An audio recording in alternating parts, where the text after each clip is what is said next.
चिंता और तनाव से कैसे निपटें। एक बात हमेशा याद रखें, आप अकेले नहीं हैं।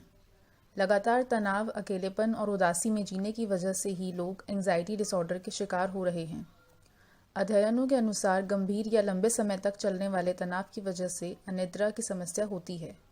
इससे मस्तिष्क से निकलने वाली हार्मोन्स के बीच असंतुलन पैदा हो जाता है, जो एंजाइटी डिसऑर्डर का कारण बन सकता है।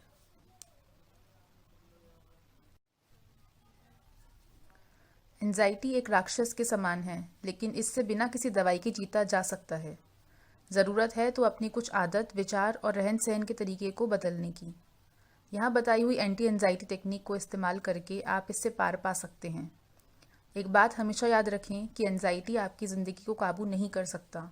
इसकी डोर आपके हाथ में ही है।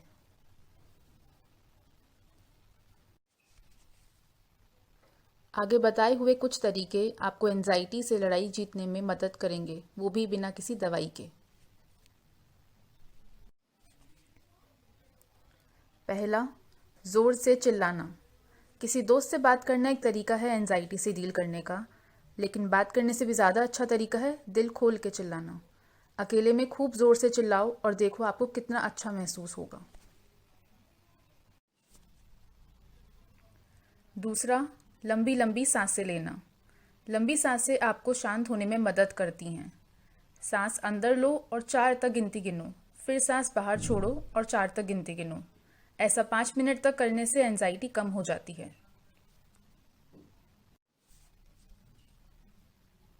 तीसरा, 3-3-3 रूल का पालन करें। अपने आसपास देखें और 3 चीज़ों का नाम लो जो आपको दिख रही हों। उसके बाद 3 तरह की आवाज़ सुनने की कोशिश करें और आखिर में अपने शरीर के 3 अंग को हिलाओ, जैसे अपने पंजे, उंगली या हाथ। ये तरीका आपके मन और दिमाग को केंद्रित कर आपके भटके हुए ध्यान को काबू करने में मदद करता है। चौथा, खाली मत बैठो, कुछ करो। खड़े हो जाओ या सैर करो या अपने डेस्क से कोई कागज़ का टुकड़ा कूड़ेदान में फेंक दो। कोई भी कार्रवाई जो आपके विचार की श्रृंखला को बाधित करती है, आपको अपने मन और दिमाग के विचारों को नियंत्रण करने में मदद करती है। पांचवा, सीधे खड़े हो जाओ। जब हम चिंतित होते हैं तो हमारे शरीर की स्वाभाविक प्रतिक्रिया यह होती है कि हम अपने ऊपरी शरीर की रक्षा करते हैं, जहाँ हमारा हृदय और फेफड़े स्थित होते हैं, और हम ऊपर से कुबड़ निकाल लेते हैं। इस प्राकृतिक प्रतिक्रिया से बचने के लिए अपने कंधों को पीछे खींचें, खड़े हों या अपने पैरों को अलग रखें और अपनी छाती खोलें। यह आपके शरीर को यह समझाने में मदद करता है कि यह अब वापस नियंत्रण में है और वो हमारे ही काबू में है। छठा, दूसरों की राय पूछें। किसी मित्र या परिवार के सदस्यों को कॉल या टेक्स्ट करें और अपनी चिंताओं को उनके साथ साझा करें। किसी से अपनी परेशानी बताने से हमको यह पता चलता है कि असल में वो परेशानी है भी या नहीं। कहीं ऐसा तो नहीं कि हम बिना किसी परेशानी की चिंता लिए जा रहे हों। इसे एक बार आजमाएं। सातवां, एक मज़ेदार वीडियो देखें। यह रणनीति अभी तक सबसे आसान हो सकती है। अपने पसंदीदा कॉमेडियन या मज़ेदार टीवी शो की क्लिप देखें। परेशान मन के लिए हंसना एक अच्छा नुस्खा है। अनुसंधान से पता चलता है कि हंसी हमारे मानसिक स्वास्थ्य और कल्याण के लिए बहुत लाभदायक है। आठवां, अपने शरीर और मन को स्वस्थ रखें। नियमित रूप से व्यायाम करना, संतुलित भोजन करना, पर्याप्त नींद लेना और ऐसे लोगों से जुड़े रहना जो आपकी चिंता करते हैं, चिंता के लक्षणों को दूर करने का बेहतरीन तरीके हैं। शारीरिक गतिविधि के कारण आप भावनात्मक रूप से बेहतर महसूस करते हैं, और जब आप अंदर से बेहतर महसूस करते हैं तो आपकी पूरे दृष्टिकोण में सुधार होता है। और क्योंकि आपका मस्तिष्क एक साथ 2 चीज़ों पर समान रूप से ध्यान केंद्रित नहीं कर सकता है, इसलिए व्यायाम भी आपकी समस्याओं को दूर कर सकता है। सप्ताह में 3 से 5 दिन कम से कम 30 मिनट की शारीरिक गतिविधि के लिए कोशिश करें। 9वां, उचित नींद लें। अपने व्यस्त कार्यक्रम के साथ नींद का कोई समय नहीं है, है ना?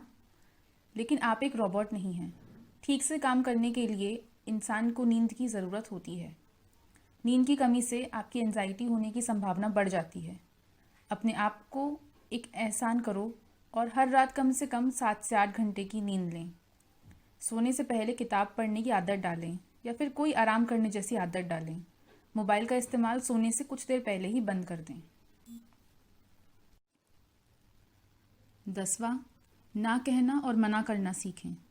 हम सभी ने यह कहावत सुनी है कि कुछ लेने की तुलना में अधिक खुशी कुछ देने में है। लेकिन इस कहावत का यह मतलब नहीं है कि दूसरों को अपना सारा समय नष्ट करने दें।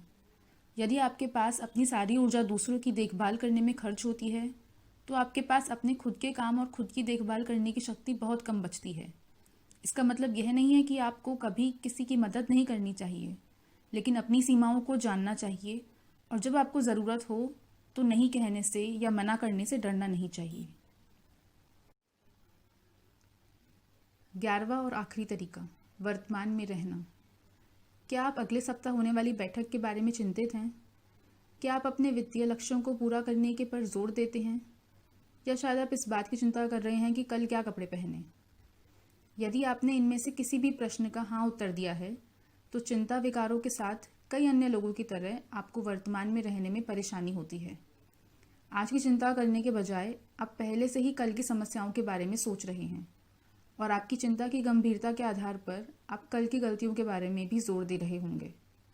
आप भविष्य को नियंत्रित नहीं कर सकते हैं और आप अतीत को नहीं बदल सकते हैं। इसलिए यह एक विचार है कि हर एक दिन जैसा आता है उसे वैसा ही लो और आगे बढ़ो।